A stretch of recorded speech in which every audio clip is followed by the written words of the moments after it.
Good afternoon, everyone. Welcome to Connecticut's Old State House. It's great to have you here on a summer afternoon. My name is Rebecca Tabor-Conover. I'm head of public programs here at Connecticut's Old State House, and I'm delighted to see so many folks in the audience. Today is the first of our two conversations at noon this month, and I would invite you back on August the 27th, another Tuesday, for Creating Coltsville. It's an update on the new National Park, so do come and speak with folks from the National Park Service. This Friday, join us for one of our summer concerts as part of the Farmers Market. This week, Nikita Waller, who is our state troubadour, is going to be performing, and that'll be really fun. It's the first time she'll be here. It's always a special treat when you have friends who speak up and when you're chatting with them and say, "Oh, I'd be happy to do a program at your museum." And Steve Armstrong is one of those really good friends of Connecticut's Old State House. I can't even begin to list all the different things that we work with him on. As many of you know, Steve is the social studies coordinator, the social studies consultant at the Connecticut Department of Education. He is a past president of the National Council for the Social Studies, the major organization for social studies teachers in the United States. Steve has been a teacher and curriculum leader in the Manchester and West Hartford public schools. He's a long-time adjunct instructor in the history department of Central Connecticut State University. Steve has also taught courses at the high school and college level on the use of popular music and to study history, and has given workshops at the Rock and Roll Hall of Fame in Cleveland and at the Bethel Woods Center for the Arts, located at the site of the 1969 Woodstock Music Festival. It's a real treat to have Steve here. He's a huge supporter of Connecticut History Day, one of the programs that the Connecticut Democracy Center runs, as well as the Connecticut Kid Governor program. He I think more than anyone that I know, is a huge supporter of social studies and has a great passion for it. So it's my pleasure and honor to welcome Steve Armstrong to Connecticut's Old State House today.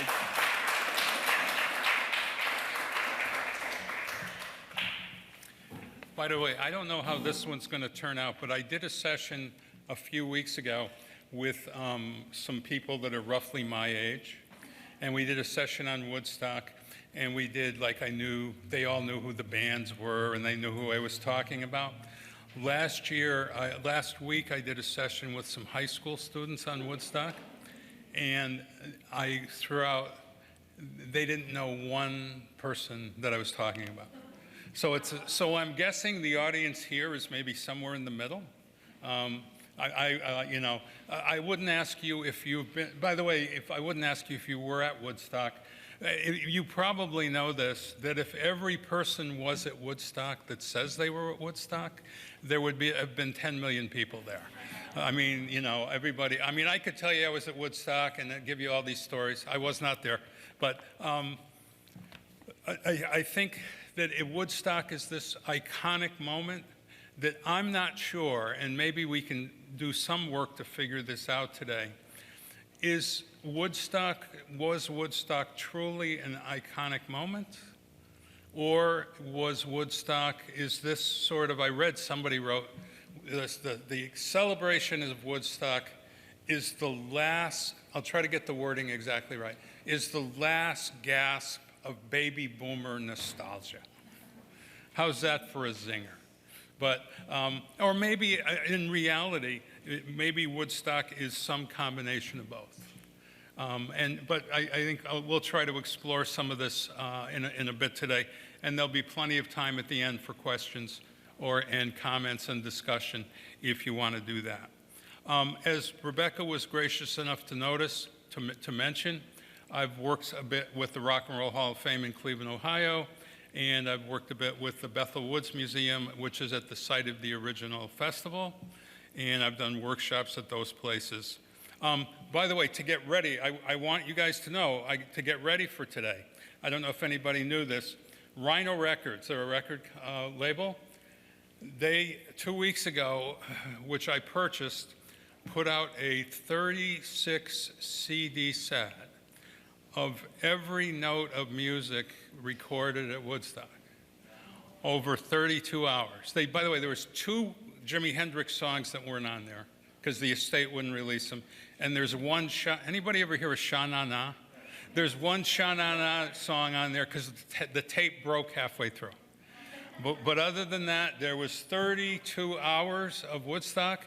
And to prepare for this, I just finished last night about 8:30. I've listened in the last 5 days to the whole thing. So if you've got questions about who played what, I got the answers to you.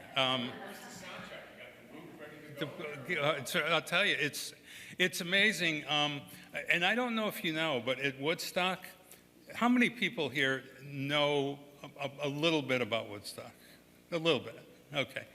I don't know if you knew that they had these crowd announcements during the Woodstock Festival, the most famous being, don't do the brown acid, it's dangerous.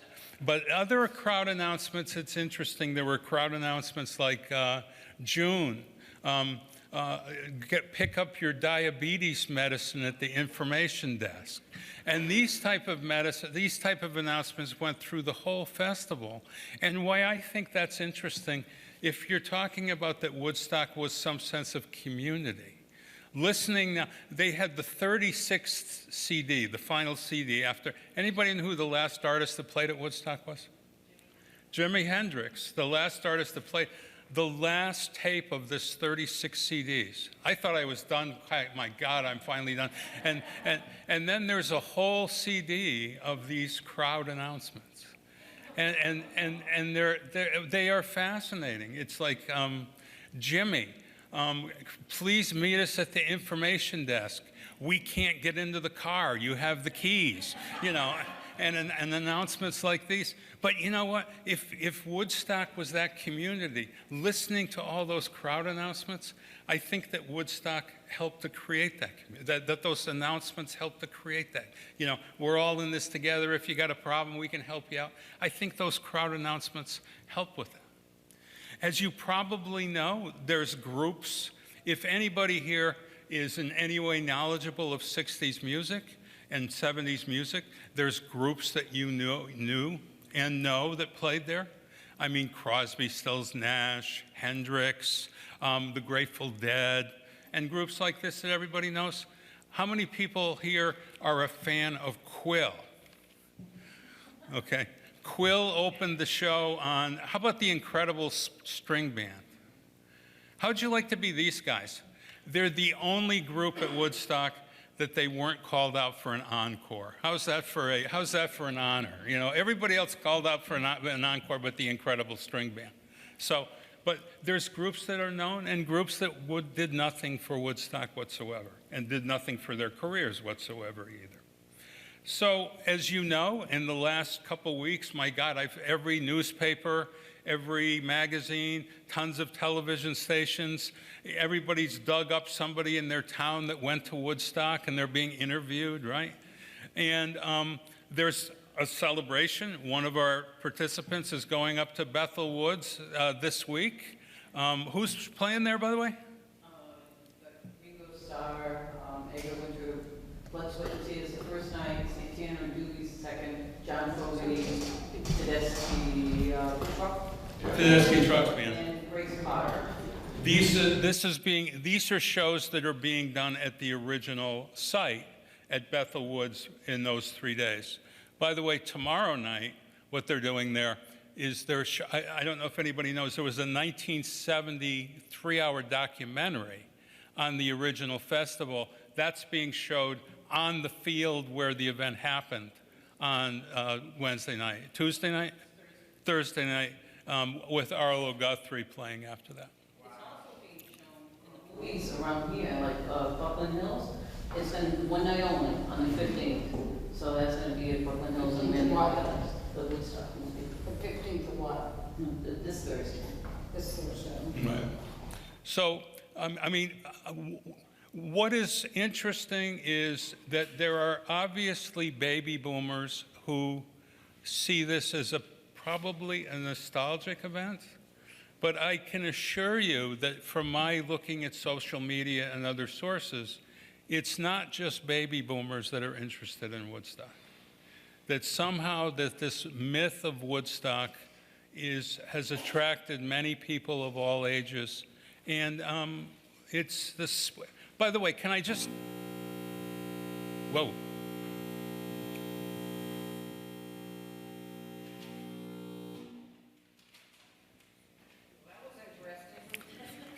What, the spirit of Woodstock, would you want to go back to that? What is the spirit of Woodstock? Love, peace, and happiness. Who wouldn't want to go back to that? Right? I mean, that is, every book that talks about Woodstock talks about that. That love, peace, and happiness. For 3 days, that's what that field was like. Now, would you guess, I've read tons of interviews in the last couple of weeks of people that were there, would you guess that that's everybody's memory? You know what? I was reading interviews, pardon the language, that this thing sucked, right? There's interviews that all the people talked about were the mud, were the lack of bathrooms, were the fact they couldn't hear the thing, and the whole thing. So it's another, I think studying Woodstock is another way to look at different historical sources and what they may tell you about the event. Why is it, do you think then, if that's true, if we've got people saying that this event was horrible, the mud was up to you, we couldn't go to the bathroom and all that, why is it that the love, peace, and happiness part is what we remember? Because it's more nostalgic. Our brains, that's what we gravitate to. I think so. I think, isn't that what, when you... Or positive side. Right. Human nature tends to remember the better. Right. So I think that's, and by the way, there are countless people who went there that this is the only thing that they remember. Were there no bathrooms? Yeah, but somebody gave me a joint when we were in line for the bathroom, or something like this, right? So I think, by the way, that the other thing about Woodstock, the mythical thing about Woodstock, is it was free, right? It was free, that nobody had to pay. Wasn't that part of the spirit of the 1960s? Could I remind you, however, that there was no intent whatsoever by the people who put this festival together that this thing would be free, right? There was charge, it was for a whopping cost for 3 days, $6 a day, 18 bucks to go to Woodstock. But the thought was, just to give you a little background, there's these two guys. This shows you how capitalistic this was supposed to be. These two businessmen, young guys in their 20s, Joel Roseman, John Roberts, they got money to invest. They don't know what to invest it in. How cool is this? Put an ad in the New York Times. Young men with unlimited capital, please contact. And here are these two hippie guys, Artie Kornfeld and Michael Lang, the producers. They go in, and what they're interested in is creating a music studio, a recording studio in Bethel, New York, which was going to be the site of the thing. You know what? Roberts and the two of them, the two investors, say, we have no interest in that. But you know what's a little farther down in their proposal? To open the music studio, we will have a small concert. And the quote-unquote small concert, people who live in the Bethel area who may agree to participate, Bob Dylan, the band, Van Morrison. This is the part that these guys invested in. By the way, why wasn't it a free concert? Well, without going into detail, they had to move from one site and another. They had 3 weeks to set up the concert. 3 days before the show is supposed to begin, people are already coming. And they go to the producers. The production team goes to the producers. We don't have time to get this whole thing ready. You've got a choice. Do you want us to put the stage up, or do you want us to put up the fencing and the ticket booths up? We can't do both. If you were running a concert, what would you do? We got to have I think by the way, minimal thing if you're ever going to produce. If this group was, I would suggest having a stage would be a good thing. But so they had the stage, the ticket booths, the fencing wasn't up, and you had a free festival. But I would remind you that, you know, this thing about Woodstock being free, there are articles and books written that at some level was Woodstock the end of this 60s free spirit. Because you know what happened? Two or 3 days for 8 of the bands. After the Woodstock Festival was over, within 3 days, 8 of the bands had signed record contracts. And by the way, probably 6 of them, after vowing rigorously to each other never to sell out to the man, right? Never, no matter what happens, we're never going to sell out. What do you do when somebody waves a record contract in front of you? You sell out to the man, right? So at some level, weirdly, some people would point out that Woodstock, if it's the high point of the 60s, as some books would maintain, that it also may be sort of the beginning of the end of that free spirit 1960s with the commercialization of music that happens then. And by the way, there's a big debate among the there's a big debate that people in the counterculture from Woodstock on think the music should be free. Give the music to the people. This is the people's music. You shouldn't have to pay for the music. Well, what's wrong? I mean, that's a great theory. What's wrong with that theory? If you're going to bring on 8 bands or something like that, somebody has to pay for them. And this becomes another sort of sub-theme of music festivals in the early 1970s, is should the festival be free? The counterculture says yes, commercial reasons, this becomes a fight. If we're talking about Woodstock as this defining event of 1969, and arguably a defining event of the 60s, just remember that there's some other things that happen within weeks of Woodstock. What are some things that happen between weeks of Woodstock? We put a man on the moon weeks before the Woodstock Festival. 1 week before the Woodstock Festival is an event called the Manson murders, right? This is all within 3 or 4 weeks. By the way, 4 weeks after the Woodstock Festival, there's something called the invention of the computer. 2 months after the Woodstock Festival, I don't know if anybody's ever heard of it, there's a festival in California called the Altamont Festival, which is a music festival where the Rolling Stones are going to be. They envision this as going to be Woodstock West, peace, love, and happiness. The Rolling Stones are going to be the keynote performers. What happens at Altamont? Well, first off, I would strongly suggest, again, if anybody in this group is ever going to be a concert promoter, do not hire the Hells Angels as your security force. Because, and in fairness, hey, what the heck? They got 50 kegs of beer for doing it. I mean, so what's wrong with that? But what happens, if for anybody that knows the story, is the Hells Angels were brutal to the fans for the whole time. There was countless people that were beaten up. And at the end of the night during the Stone show, one fan, a black man by the name of Meredith Hunter, was actually stabbed to death by one of the Hells Angels.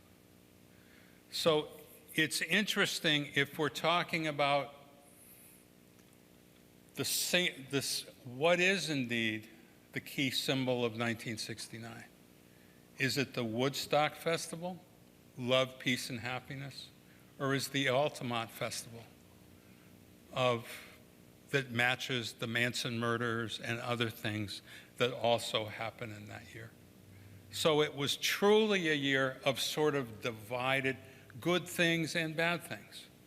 As you probably know, Richard Nixon was inaugurated in 1969. He had and I'll use the term that he used, a secret plan to end the Vietnam War. The secret plan involved some escalation of the Vietnam War in 1969.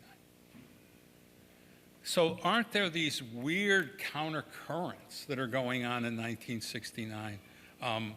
So to define the year by Woodstock is one approach, but I could give you some other ones. There's a book that just came out that said, you want to know what defined the spirit of 1969? The Manson murders. That's what defined the spirit of 1969. That's another approach to this. Now, I think it's important that what we do is you have to put sort of Woodstock in context of the 1960s. And could I ask you, when we're talking about the 1960s, I mean, you could easily say January 1st, 1961 to December 31st, what do we actually, when you think of the 60s, what do you actually think of? Because I can tell you, I finished a textbook that I was contemplating using, a textbook on this era, that the author of this book started the 1960s in 1956. His theory was it was the Montgomery bus boycotts and events like that. That's what started the 1960s. I had a professor, a graduate professor, in a course I took on the 1960s in graduate school. His 1960s was November 22nd, 1963. And what day is that? The date of the Kennedy assassination. And his last day of the 60s was the day Richard Nixon resigned from office. That's his 1960s.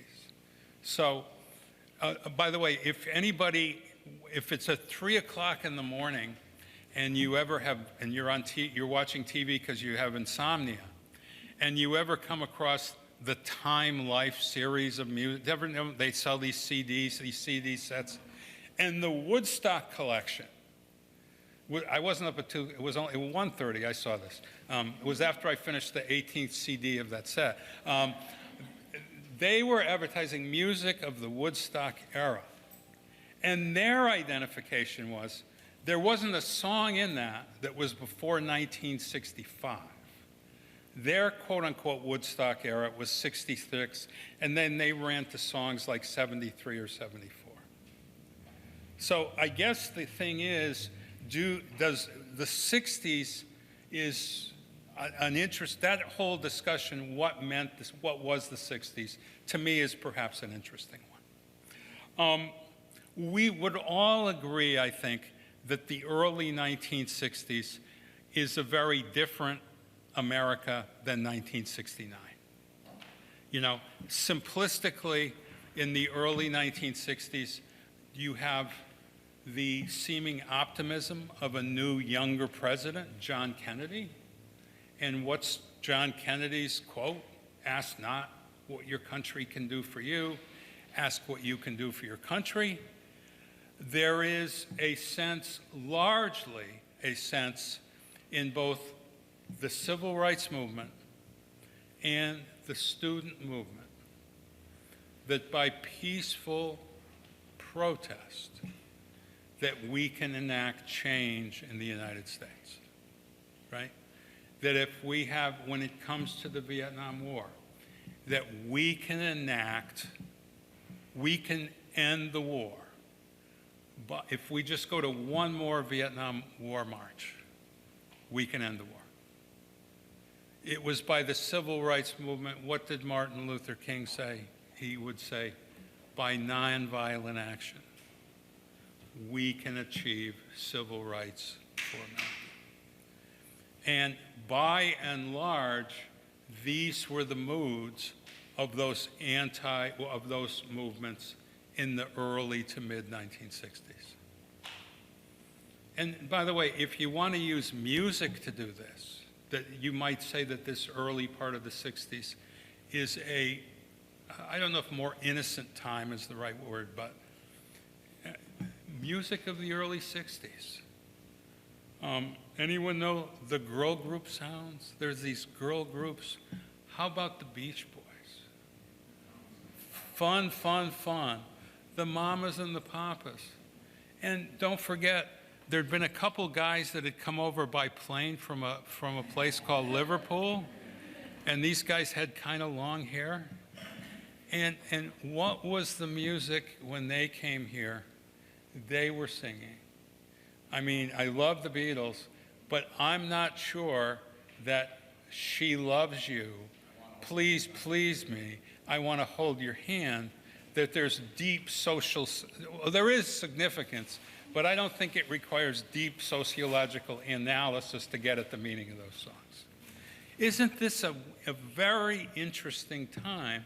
Remember, this is before heavy Vietnam protests. By and by the way, don't think, is that music revolutionary? Is Fun, Fun, Fun by the Beatles, by the Beach Boys revolutionary? Is I Want to Hold Your Hand revolutionary? Because ironically, back in the 1950s, the late 1950s, kids perceived rock and roll to absolutely and positively as an act of rebellion. Absolutely and positively as an act of rebellion. And anybody know who were some of the artists that we were talking about that we would perceive to be rebellious? How about Elvis Presley? How about Little Richard? How about Chuck Berry? How about Jerry Lee Lewis? Right? This was considered, and was considered, because you know what? This was the first time that there was a division between the music that kids largely listen to and music that their parents listen to. Some of this, incidentally, was because of technology. Anybody know, if you look at a video or a film of an American house in 1950, how many radios are in the house? One big radio. It's usually down in the living room. And probably who controls it? Dad, right? Right? Yeah. And by the way, next time if you ever see that clip, notice, I don't know why, but everybody in the family is looking at the radio. I don't know what particular thing you're going to get from that, but they're looking at the radio. Anyone know the technological change that you could argue boosts rock and roll? TV is one, because you can first see performers on the television. By the way, does anyone know who are some performers that were on TV? The Beatles. How about back in the 50s? Early Ed Sullivan. You could see people like Elvis. Although, what do you have to do? My God, after 2 performances of Elvis, this is too wild. When we film Elvis for the Milton Berle show, how do we have to film him? Absolutely from the waist up. We don't want to see any of this stuff down here. Whatever this is going on down there, we can't see that. So that music was perceived as rebellious. I think there was a step back a bit in the music of the early 1960s. Incidentally, another interesting thing is who was at Woodstock largely? Was it, do you think, a racially mixed audience? Was it largely middle? Wasn't Woodstock a largely middle class? There were some other people there, but Woodstock was largely a middle-class white audience. And what was maddening to their parents? We've achieved success. We've moved up at the economic ladder. We've moved up the social ladder. What in the hell are these kids rebelling against? Anyone got an answer, by the way? Why were kids rebelling? For God's sakes, why were kids rebelling? They were moving to the middle class. They're going to good schools. Why are kids rebelling? I think the community. Okay. First off, what I think by the time we're talking about, by the late 60s, what's the overarching issue is the Vietnam War, right? Is not the Vietnam War. And for guys in this period, unless you could get a college deferment or another deferment, who went to Vietnam? Wasn't it lower class and minority kids who couldn't get those deferments? But the fact that you might get drafted, I think the Vietnam War was through all of this. And you can't discount that. And the other thing, you know what? 1965, the Voting Rights Act, right? That President Johnson is convinced that he's done what he did, massive amounts for blacks. What do we have in the summers of 65, 66? You have racial riots in many of American cities. And by 1969, the year we're talking about, how has that changed?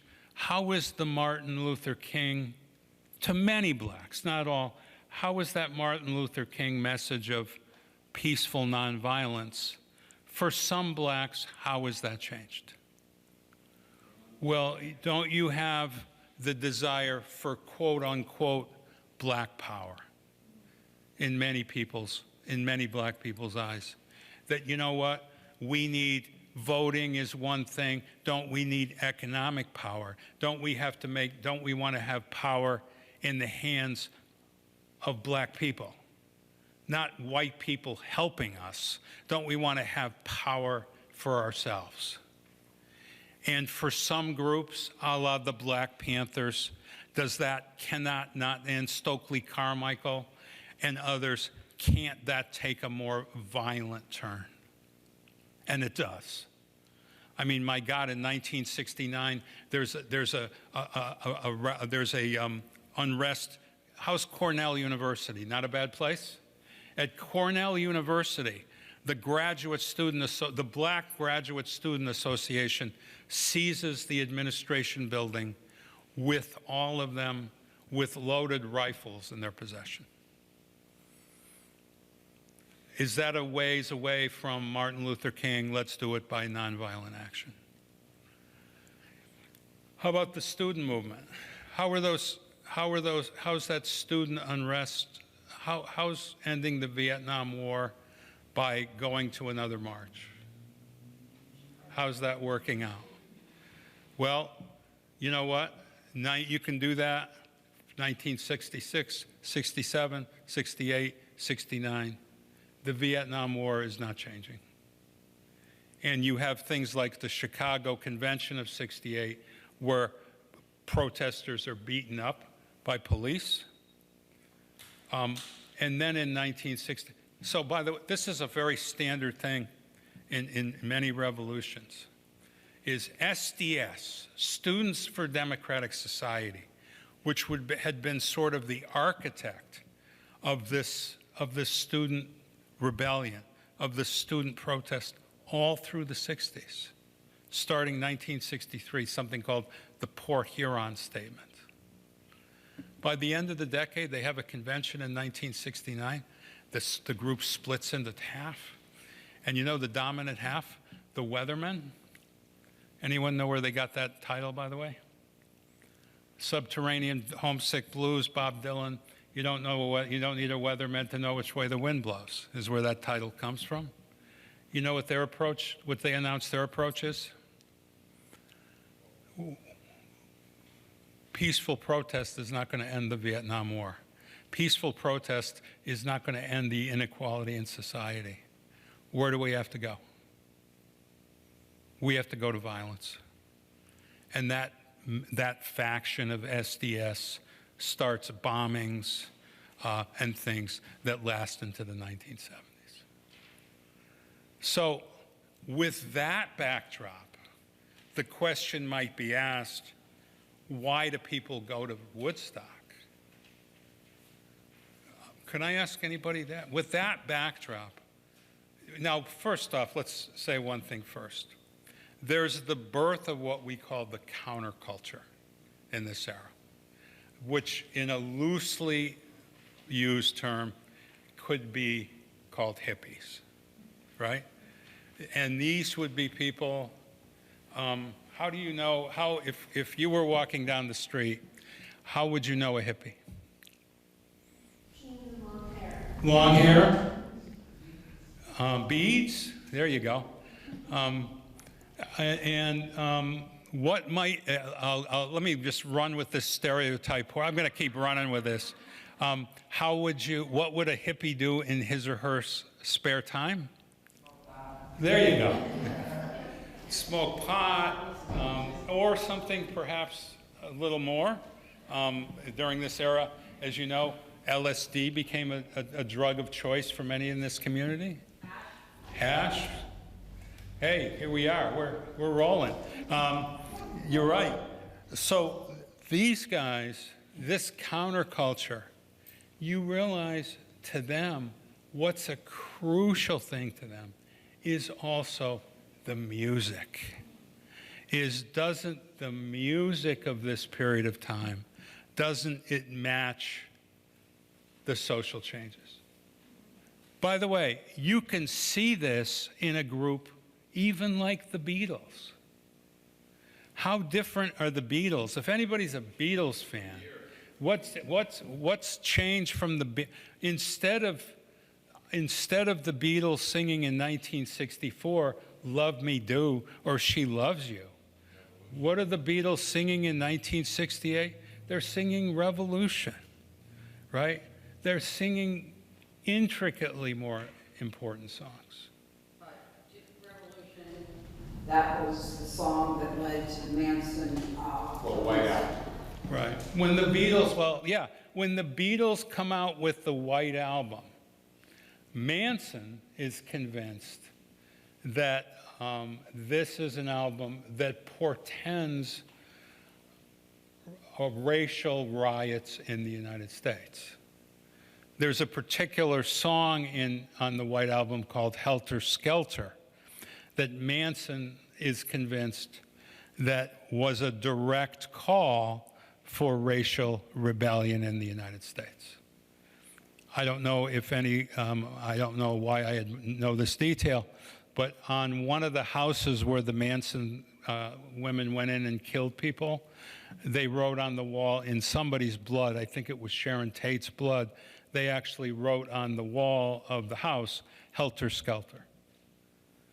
So the music, but even if we don't want to go there, isn't there music that talks about the time? I mean, I could give you a million songs, but how about "Eve of Destruction"? And I know some people have no idea what I'm talking about, but just run with it. "Eve of Destruction" by Mary McGuire. How about "Ball of Confusion"? The Temptations, "What's Going On," Marvin Gaye. These songs are all directly addressing the social issues of the time. For what it's worth, Buffalo Springfield, and on and on and on. And there's countless songs about the Vietnam War, "Fortunate Son," on and on and on. So music is a critical part of this counterculture. In fairness, though, as we go into 1969, are there not two Americas?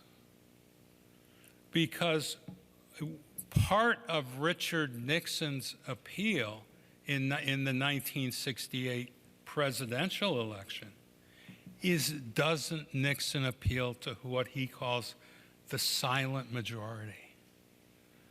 The people in American society who don't protest. The people in America who are good, hardworking people. Is that, by the way, has anyone heard that appeal in a more recent context? We'll pass on that one, though. But there's the division in America, And neither side really, oftentimes it's the folks on the side of that side are often accused of not understanding the counterculture.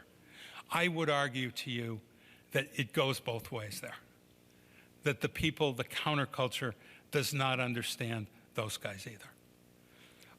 There are songs, by the way, that represent that side as well.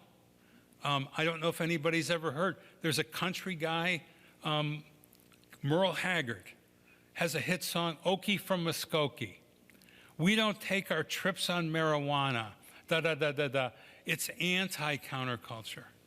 How about this? With all these anti-Vietnam War songs in 1966, 67, 68, there's a song by a guy, a real guy from the Army, Staff Sergeant Barry Sadler. It's called The Ballad of the Green Beret.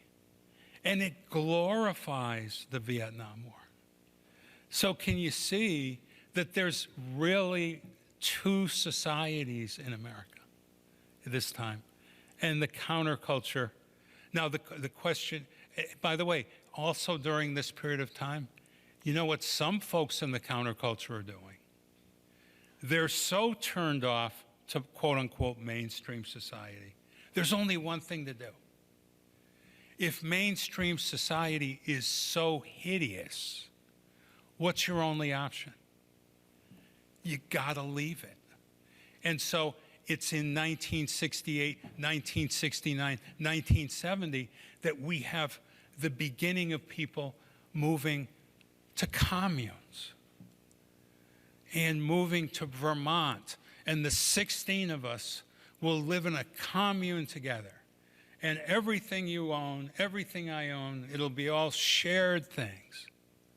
And we're going to have a new style of life.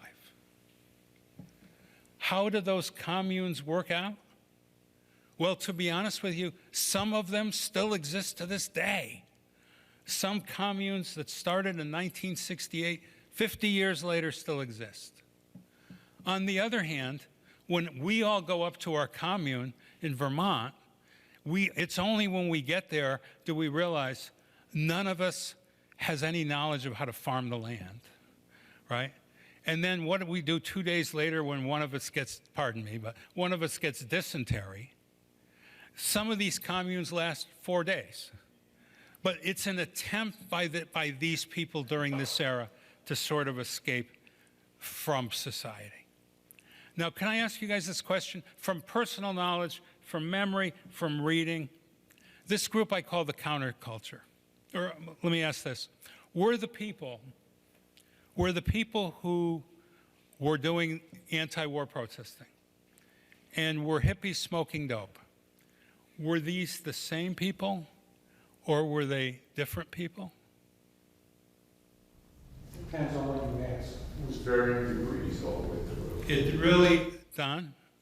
In the beginning, there were separate groups. Yeah. I mean, there was the political group that protested and organized, and then there are those who dropped out. They came sort of together at the end of the 1960s, the yippies, the so-called. Right. Some did. Yes, I agree with you. I found, by the way, in my own college dormitory, by the way, I'm aging myself horribly by this. I apologize. By the way, when I was teaching high school, really early, kids used to say, "Mr. Armstrong, did you smoke pot when you were in college?" And some kids got this, and some kids had no idea what I was talking about. My answer was, I went to a small liberal arts college in New England. Draw your own conclusions. Some kids got that. Other, what's he, But in any case, in my college dorm, there were some activists, very, very activist people. And what they want, hey, come on, let's go. We're going to have another march to end the Vietnam War today. Let's go. These other guys that I knew said, no, we're just going to stay in our room all afternoon, lock the door, smoke pot, and listen to Pink Floyd. And you realize both of those groups were maddening to each other. Because what would this group that was going to the Vietnam War say? We need social change. These guys here, although some of them were just interested in going to their dorm and smoking pot, would say, these idiots think that by going to one more march against the Vietnam War, they're going to change anything. They really won't. Now, where this comes together at Woodstock, by the way, of all the songs, and I can assure you I've listened to every one of them, except the 2 Woodstock songs and the Sha-Na-Na, there's only one overtly political song in the entire concert. It's a song by a guy, Country Joe McDonald. The song is, I Feel Like I'm Fixin' to Die Rag. All of the other songs perhaps mention politics in a side way, but politics does not rule the roost at Woodstock. Well, if you want to say, I mean, with a little help from my friends, I mean, no, seriously, you could take a political meaning to that. Oh, that was Country Joe. Yeah. With the fish cheer, right. Yeah, just so you know what I'm talking about, at the end of the song, this anti-war song, he does something on an album. It's called The Fish Cheer, which is give me an F, give me an I, give me an S, give me an H. At Woodstock, he said, give me an F, and he replaced the next 3 letters. The second letter was U. I'll let you use your imagination. If you know what I'm talking about, ask somebody else when I'm done. All the other songs, and there's one time overtly when politics and music directly come in conflict. The Who are doing their set at about 4:35 a.m. on Sunday morning, Saturday morning, Friday night into Saturday. And halfway through their set, Abby Hoffman, anyone ever hear him? Yep. Anti-war activist, jumps up on stage and says, you know, I think this is all a pile of S. You know, you people enjoying rock and roll while there's unrest in the United States. Peter Townsend, the main guitarist for The Who, hits Abby Hoffman with the guitar, kicks him off the stage, and says, get the F off of my F-ing stage. There's a mixture of politics and music. And as he's doing that, the crowd is cheering. So this thing about, and this is a larger study of the 60s, of the introduction in the counterculture of quote-unquote hippies and student activism, is an interesting topic. I think the question that we would want to ask is, why did people come to Woodstock? Well, you know, I mean, when you read these accounts of people that were there, first off, for many of them, the amazing experience, when you read these accounts, the amazing experience is, I never knew that so many of me existed. You know, that some of these people had come from little communities where they were sort of, maybe them and their buddy were the only hippies in town. And to come to this place where there's 450,000 of these people was astounding. I think some people came for 3 days. All that other stuff we were talking about, the Vietnam War, civil rights, all of this other stuff, for 3.5 days. We can get away from that. And by all accounts, they did. You realize at some level it's a miracle that they did?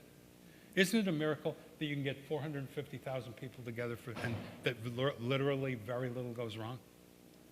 I mean, it is amazing. The other approach is, for 3.5 days, 3 days, did people come together to create that ideal society? And you know what? For 3 days it worked.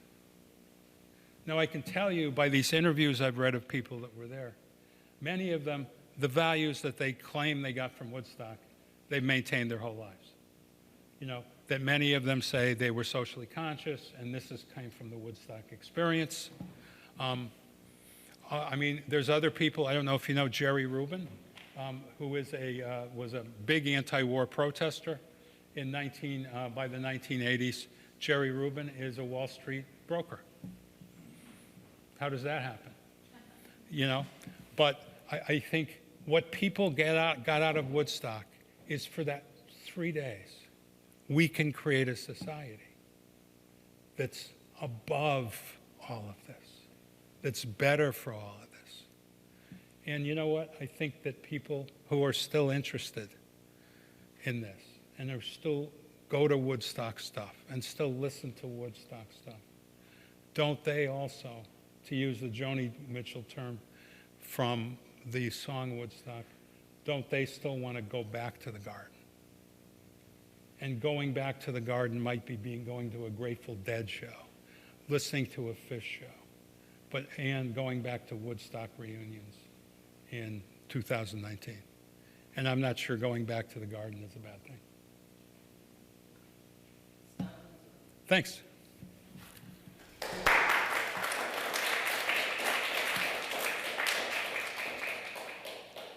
Question or comment? Oh, sorry. When they left it in indestructible, I mean, there was like rubbish all over the place, etc. And what do you feel about that? I mean, no one cleaned up after themselves. Well, the damage, I mean, if you see pictures of what was left, you would literally, if you ever just see aftermath of Woodstock or something, it's literally like a war zone. And that is horrible. I think probably I can tell you that there were a minimum of 50 lawsuits against Woodstock Ventures for stuff like that. Now, thank God for them, because remember, they didn't collect tickets. By the way, which was very irritating to people who had bought tickets. Can you imagine? I bought the ticket. I spent $18 for these tickets, and they're letting these people in for free. They can sell them now. You can now they can. Oh, Think about it. I think they sold, what, 50,000 tickets. 500,000 people showed up. Right. So, I mean, when you talk about the rugs and stuff, how could they possibly have prepared for it? They didn't expect 500,000 people to show up. Right. And they thought that it was. They thought that maybe 50,000 was what they thought. And could I just say, with all those lawsuits, the best thing, thank God for the people who promoted this thing, that they signed half the rights to Warner Brothers to make the documentary film. Because what they actually did, it was the documentary film that saved their bacon financially. And the album. Yeah. So really fascinating. You bring a lot of the spirit of the 1960s back again. I have two questions.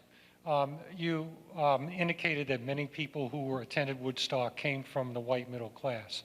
I'm wondering if you could expand on that as to whether Woodstock was a reflection of the white middle class experience during the 1960s. To think of the baby boom, there's so many young people, it's an affluent time, people have money and time for leisure.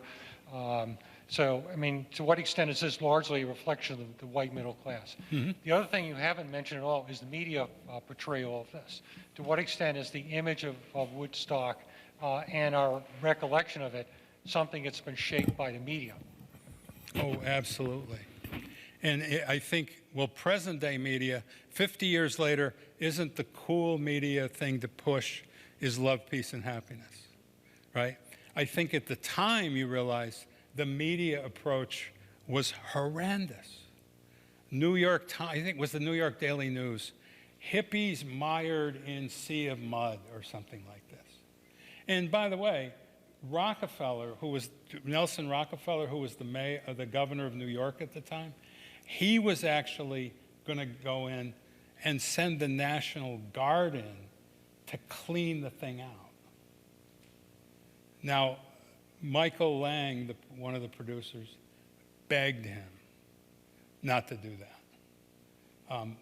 Could you imagine you have, say for the sake of argument, 450,000 people? How about if you have National Guard troops going in there and trying to clear that out? I would predict that wouldn't. If we're thinking about 3 days of love, peace, and happiness, that would not have been pretty. I don't think that would have been pretty. So the media coverage, it's interesting, at the time, very negative, anti-hippie, although stereotypically, if you read accounts of people that were in Bethel, their comments toward the kids was largely very positive. Oh my God, can you imagine if you own a little grocery store? And I mean, you have nothing. As far as I think... Couldn't get within 5 miles of them. You know, it was all backed up, or couldn't get through. And as far as sort of white middle class experience, expectation, absolutely. I think, just to show you, there's countless people at Woodstock. To show you this sort of sense, or I don't know, maybe this is bravery, I don't know. Countless people showed up at Woodstock with absolutely nothing. With absolutely nothing, with just what they had on, no sleeping bag, no food, and hey, somebody will take care of us. I mean, the average age is probably about 19. Yeah. So I went to high school. So I think that to some level, that expectation of, that sense of expectation, hey, it'll all work out. That would be a thing that they would say. It'll work. How come you didn't bring anything? It'll work out. That is certainly a naive, but probably a sentiment from that period. I think too, during that time, it depended what age you were, what was happening. What age you were, and like my parents read the newspaper and listened to the news, and they wouldn't let me go at 12. I really wanted to go, and I had nothing but fights with my family because I understood the music. It was the music that I was interested in. Had no clue about anything. The music really motivated most of the people who went. Mm-hmm. Yeah, and my folks wouldn't even want me to play it, so I had a transistor radio, and I'd listen to it in my room, and whatever they played, I didn't have a choice. But it's something I knew that was important to me. So now I'll go this week, 50 years later. So nobody can stop me at this point. And I'll put out the hippie I've always sort of felt inside. I saw the movie when it came out in '71 in Rhode Island, and I just snuck in because that was the first R-rated movie that was for 17-year-olds. So I put makeup on and went in, and and that changed my life. And I've been rocking ever since. But I'm following a lot of Facebook pages through all this, and there's so many people helping each other to get them in this, because it was the Woodstock 50, that the defunct one, and Bethel Woods. And even though I was going for the festival at one point very strongly, a lot of them are still supporting people who were going in that direction and how to help them find their way. And then when that fell apart, now there is special sites on Facebook for travel, for helping with travel, with sites. I was able to really get a feel for what was going on. All the news clippings, so you weren't lost, and people were chiming in like crazy to help each other. It was, it was the best of the hippies, and they're going to be all there, a lot older than me, but they're wonderful people. I think the impact of the festivals too is a pretty big thing. I mean, think of all the other festivals that subsequently happened and stuff. That's really a huge impact. Absolutely. And other festivals that will come. By the way, they were terrified. I don't know if you know, rain was a part of Woodstock, right? And rolling. By the way, if you were there, would you have rolled in the mud or would you have watched? I don't know. But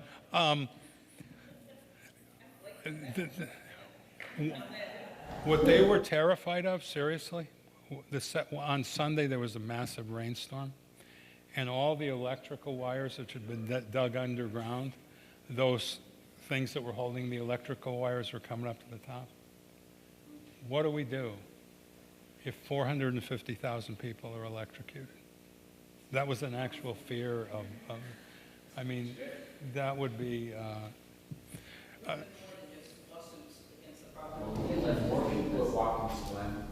yeah, yeah. Just by the way, the note they played, it was all these, if you were a music fan of that era, you would die to see those groups. I mean, it was just a phenomenal listing of groups. Just so you know, a little sidelight. The one group that was thrown in at the last minute were a bunch of guys that were from Colombia, and the band was called Sha-Na-Na, and they did 50s rock covers, doo-wop, like all these other groups were doing this, and they were doing like Duke of Earl or something like this, And honest to God, they played right before Hendrix, so they finished about 6:30 or 7 on Monday morning. Honest to God. That I know of, I read 6 people at least went to the medical tents when Sha-Na-Na was on. They were utterly convinced they were on a bad acid trip. I mean, think about it. You've got these groups and these people up there. It can't be happening, Too much contrast. One other quick question. You ever say anything about gender? Did women experience this differently than men did? Yeah, and it isn't like women. It's funny.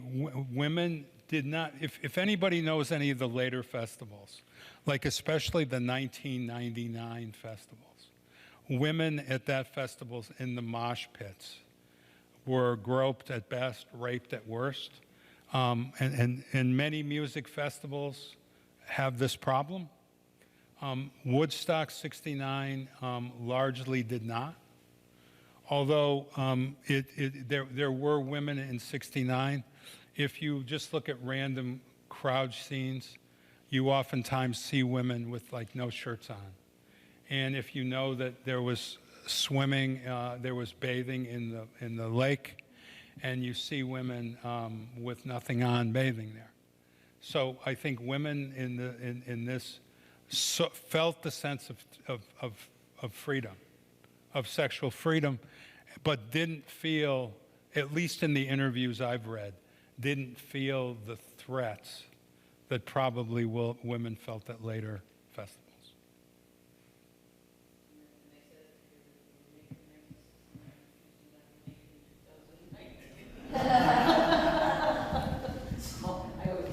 I would probably suggest that. I would suggest that would be a good rule, not just for Woodstock.